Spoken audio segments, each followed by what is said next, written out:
I was standing in my kitchen in Seattle staring at my phone when my mother asked me for $135,000.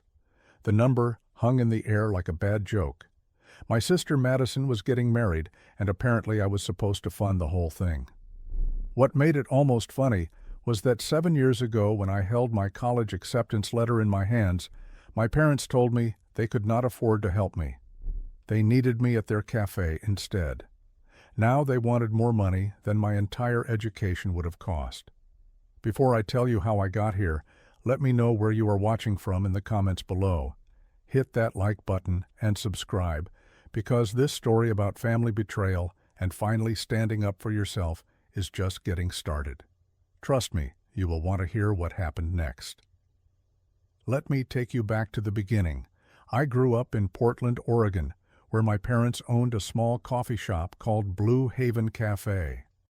It sat on a corner in a neighborhood that was slowly gentrifying, attracting young professionals and college students who needed their morning caffeine fix.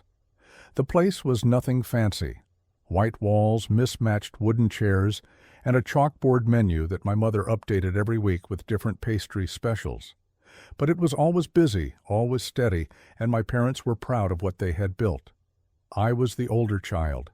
My sister Madison came along 3 years after me, and from the start, it was clear we had different roles in the family. I was the responsible one, the helper, the kid who could be counted on to wash dishes after school and wipe down tables on weekends. Madison was the creative one, the dreamer, the child who took piano lessons and painted watercolors that my mother framed and hung throughout the house. I never complained. I thought that was just how it worked. The older kid helps out more. The older kid learns responsibility. I told myself these things while I scrubbed coffee stains off countertops and reset the napkin dispensers for the 100th time. School was my escape. I loved math and science subjects that had clear answers and logical patterns. My teachers noticed. They encouraged me to think about college, about studying something that could turn into a real career. Computer science kept coming up. The tech industry was booming, especially in Seattle, just a few hours north. I started dreaming about it, writing code-solving problems, building something that mattered. When I was 17, I started researching universities. University of Washington had one of the best computer science programs in the country. I spent months on my application, rewrote my essays a dozen times, and asked my favorite math teacher for a recommendation letter. When I finally hit submit, I felt like I was launching myself toward a different life. My parents never really engaged with the process. When I mentioned college, they would nod and say vague things like, "We will see what happens," or "Let us cross that bridge when we get there." I assumed they were just being cautious, not wanting to get my hopes up. I never imagined they were already planning to say no. The acceptance letter arrived in March, right when the cherry blossoms started blooming in our neighborhood. I remember running down the stairs to the cafe, waving the envelope like a flag. My parents were in the middle of the lunch rush. My father was working the espresso machine, and my mother was boxing up pastries for a customer. I interrupted them, breathless and grinning. I got in. University of Washington. I got in. My mother glanced at the letter and smiled, but it was thin, distracted. "That is nice, honey." My father did not even look up from the machine. "Good job, Sage." That was it. No celebration, no excitement, just acknowledgement, and then back to work. I stood there for a moment, feeling the excitement drain out of me, then folded the letter and went back upstairs. That night, I decided to have a real conversation about it. I waited until the cafe closed and my parents were sitting at the kitchen table going through receipts. I sat down across from them and put the acceptance letter on the table. "We need to talk about this, about tuition." My father set down his pen and looked at my mother. They exchanged one of those long, silent conversations that parents have. Then my mother sighed. "Sage, we have been thinking about this. The cafe is doing okay, but it is not doing great. Business has been a little slow lately. We need you here." I felt something cold settle in my chest. "What do you mean?" My father leaned back in his chair. College is expensive, over $50,000 a year when you add everything up. We just cannot afford that right now. But I got a partial scholarship. It covers tuition. I would just need help with housing and living expenses. My mother shook her head. That is still $20,000 a year, Sage. Where are we supposed to get that kind of money? You could take out loans. Other families do it. My father's voice got harder. We are not going into debt so you can go sit in classrooms for 4 years. You can take online classes while you work at the cafe. That makes more sense. I tried to keep my voice steady. This is my dream. I have worked so hard for this. We have worked hard too, my mother said, and there was an edge in her voice now. This cafe put food on the table. It paid for everything you have ever had. You owe us. That phrase, you owe us, hit like a punch. I sat there staring at them, realizing that in their minds I was not their son with dreams and ambitions. I was labor. I was someone who owed them payback for the crime of being born. I did not argue any more that night. I just nodded and went to my room. A few weeks later, Madison came home excited about a summer art program in California. It was 6 weeks long intensive with professional artists teaching classes in painting and sculpture. The cost was $3,500. I was in the cafe when she asked them about it. I was restocking the pastry case, but I could hear everything. It sounds amazing, sweetie, my mother said. When does it start? June 15th. I really want to go. Everyone says it is life-changing. Let me talk to your father, my mother said, but her tone was warm, encouraging. 2 days later, they told Madison yes. I heard my father say, "You have real talent. This kind of opportunity does not come around often."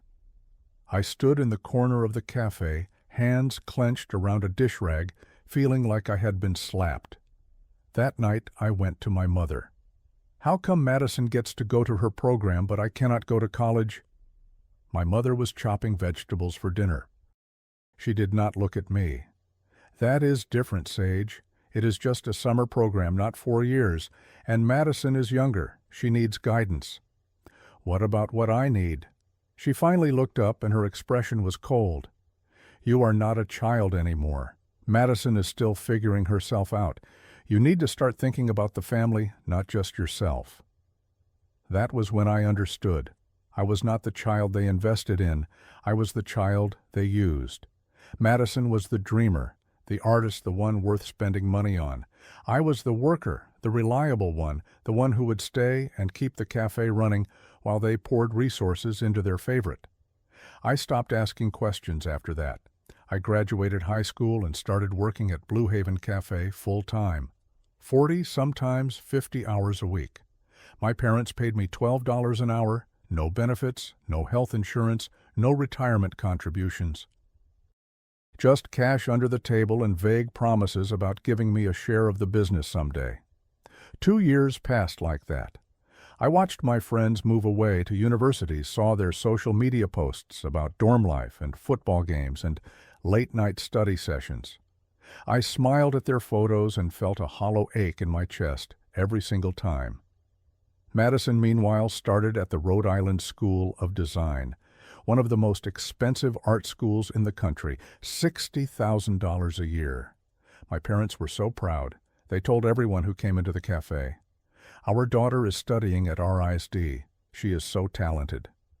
One afternoon, I finally asked my father how they were paying for it. We took out loans, he said, not looking up from the register. It is an investment in her future. What about my future? He glanced at me, annoyed. The cafe is your future, Sage. We have been over this. You said you could not afford my school. We could not without loans. But Madison's education is different. She is studying something specialized.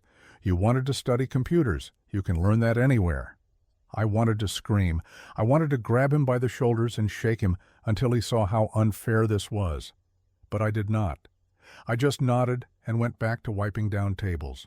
It was around that time that I started noticing things, little financial details that did not add up. My parents constantly talked about money being tight, but they drove decent cars. They took a vacation to Hawaii. They remodeled the bathroom. These were not the choices of people who were struggling. One afternoon, my father left his laptop open on the counter. He had gone into the back to check inventory, and I was alone in the front. I glanced at the screen. It showed his bank account page. I should not have looked, I know that. But I did. The checking account had $47,000. The savings account had $128,000. There was also an investment account that showed a balance of just under $200,000. I stood there staring at those numbers, feeling my entire world tilt sideways. My parents were not broke. They were not struggling. They had money. They had plenty of money. They just chose not to spend it on me. I grabbed my phone and took a picture of the screen, my hands shaking. Then I closed the laptop and walked away. That night, I could barely sleep. I kept thinking about those numbers. $375,000, give or take. More than enough to pay for my education without taking out a single loan. They had chosen to lie to me. They had chosen to trap me in this cafe while they spent tens of thousands on Madison's art school. I realized something that night. They did not want me to succeed. They wanted me to stay. I was free labor, and if I went to college, they would have to hire someone to replace me. It was cheaper to guilt me into staying. 2 weeks later, a regular customer named Derek changed my life. He was a software engineer who worked remotely and spent most afternoons in the cafe typing away on his laptop. He was in his early 30s, always friendly, always tipped well. One day he looked up from his computer and said, "You seem miserable, man. You okay?" I was wiping down the table next to his. I stopped and looked at him. "Is it that obvious?" "Pretty much. You have been working here for what, 2 years now? You are what, 20? "Yeah? And you are stuck here. No college?" I hesitated, then told him a version of the story. Not all of it, just enough. Derek shook his head. "Man, you need to get out. Have you looked into coding boot camps?" I had not. I did not even know what they were, he explained. Intensive programs, usually 3 to 6 months, that teach you enough coding to get an entry-level job. Some of them have income share agreements, meaning you pay nothing up front. You only pay them back once you get hired and start making money. "It is not a 4-year degree," Derek said, "but it gets your foot in the door. After that, it is all about what you can do, not what school you went to." I looked into it that night. I found a boot camp that was online, part-time, flexible. It cost $5,000, but they offered payment plans. I could swing it if I saved. I signed up without telling my parents. For the next 6 months, I worked at the cafe during the day and studied at night. I learned HTML, CSS, JavaScript, React. I built projects, made a portfolio, practiced coding challenges until my eyes burned. My parents never noticed. They saw me on my laptop and assumed I was wasting time on social media. They had no idea I was building an escape route. When I finished the boot camp, I had a certificate and a portfolio of projects. I started applying for jobs, junior developer positions in Seattle, Portland, even some remote roles. I got rejections, lots of them, but I also got a few interviews. And then finally I got an offer. Junior developer at a tech startup in Seattle. $65,000 a year, benefits, stock options. It was not a fortune, but it was freedom. I accepted immediately.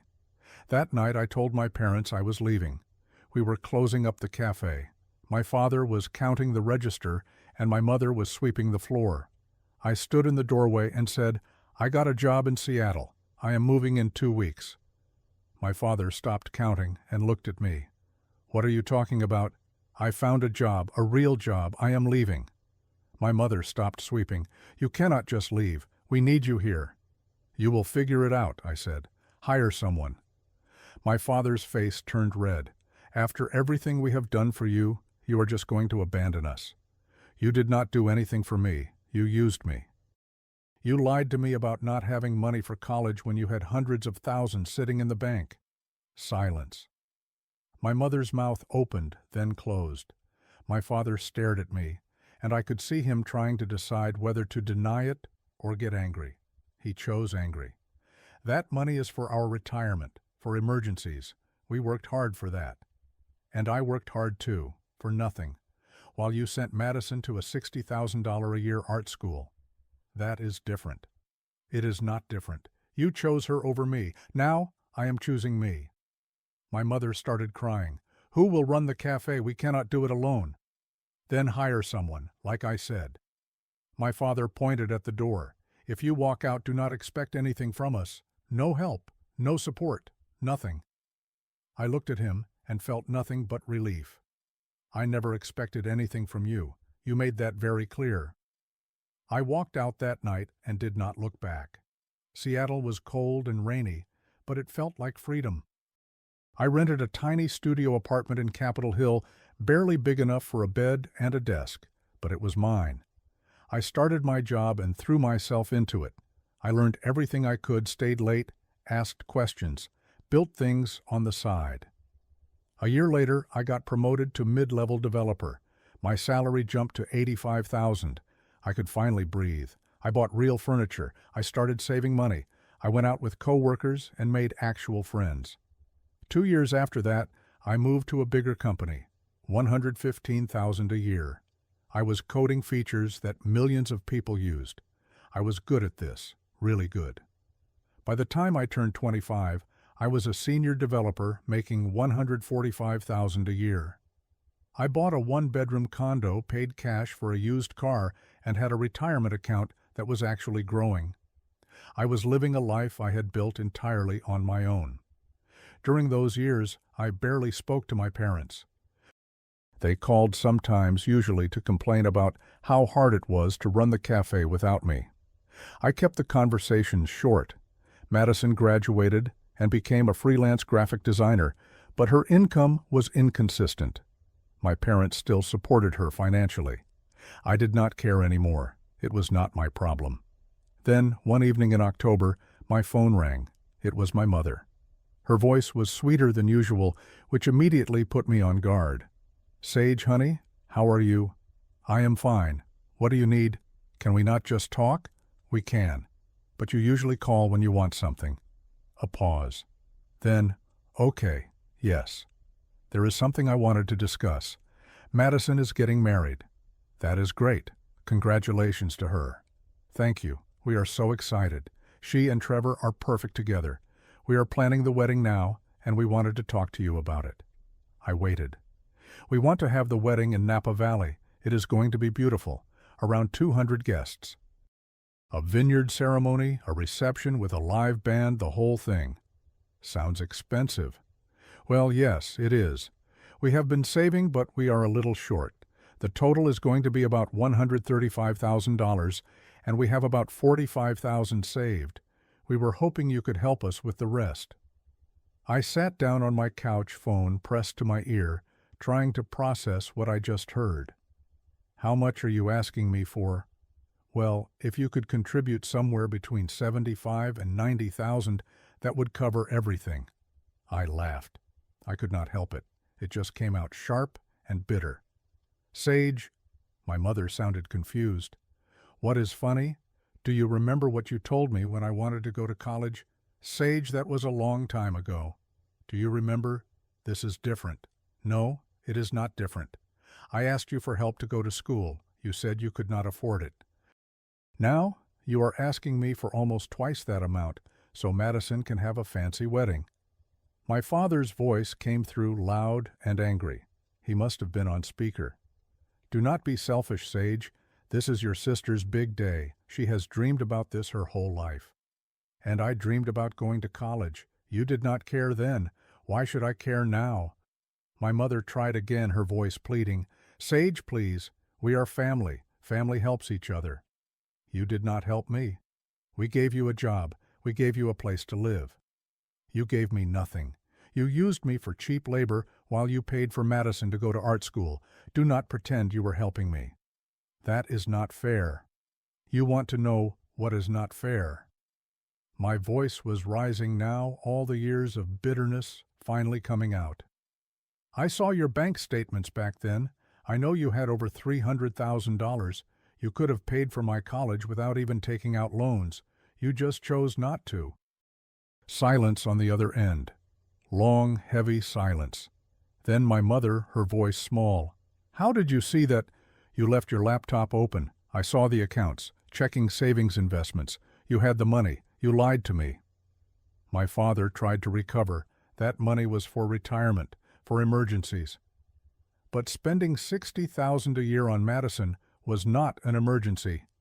She had a gift. We were investing in her talent. And what was I? Just the kid who could wash dishes. My mother was crying now. We thought you would be fine. You were always so strong, so independent. Madison needed more support. So you punished me for being responsible? You made me sacrifice my future because I was not needy enough. That is not what we did. That is exactly what you did, and now you have the nerve to ask me for $90,000 after you refused to give me $50,000 for my education. My mother's voice turned desperate. Sage, please. Madison is your sister. She is your family. This wedding means everything to her. I took a breath. I had been preparing for this moment for years, even if I did not know it. Then you should have saved for it, the same way you told me to save for college on my own. My answer is the same answer you gave me 7 years ago. No, figure it out yourself. My father exploded. You are being vindictive and cruel. You are punishing Madison for something that had nothing to do with her. I am not punishing anyone. I am just not bailing you out of a problem you created. You want a $135,000 wedding? Pay for it. Downsize it. Ask Trevor's family for help. But do not come to me expecting me to hand over my money when you refuse to invest in my future. This is different, my mother sobbed. It is not different. You made your choice then. I am making mine now. I hung up. They called back, over and over. I did not answer. They sent texts, long emails. The messages ranged from pleading to accusatory. You are tearing this family apart. How can you be so heartless? We gave you everything, Madison called too, crying. Sage, I never did anything to you. Why are you doing this to me? I tried to explain. This is not about you, Madison. This is about how Mom and Dad treated us differently our whole lives. You got everything. I got nothing. Now they expect me to pay for your dream wedding when they would not even pay for my education. But I need this wedding. Trevor's family is really wealthy. I cannot look like I come from nothing. Then have a smaller wedding, or ask Trevor's family to contribute more. But I am not funding your fairy tale. You have all this money now. Why cannot you just help? Because I earned this money by myself, without any help from anyone. Where was the family when I needed help? She hung up on me. Other relatives called, trying to guilt me into changing my mind. Aunts and uncles I barely knew, all telling me I was being selfish, that family comes first, that I would regret this. I did not change my mind.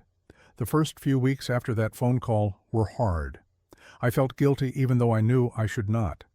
I kept asking myself if I was being selfish, if I was punishing Madison for something my parents did, if I was destroying my family over money. I started seeing a therapist. I needed someone to help me sort through the mess in my head.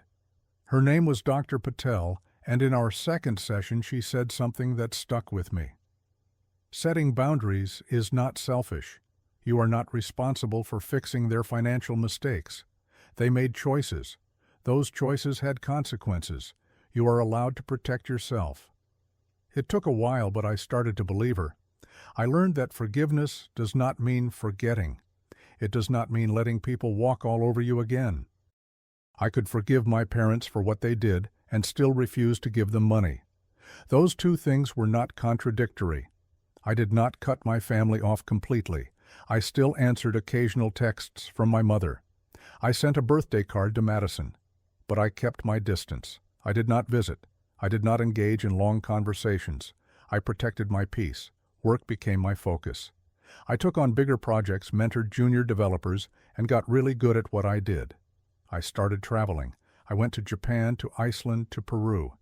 I saw things I never thought I would see. I met people who had no idea about my family drama, who saw me as just Sage, not as the ungrateful son or the selfish brother. Madison's wedding happened in June. I was not invited. I found out through social media. She posted photos of a small outdoor ceremony at a winery in Oregon. It looked beautiful, intimate, maybe 75 guests instead of 200.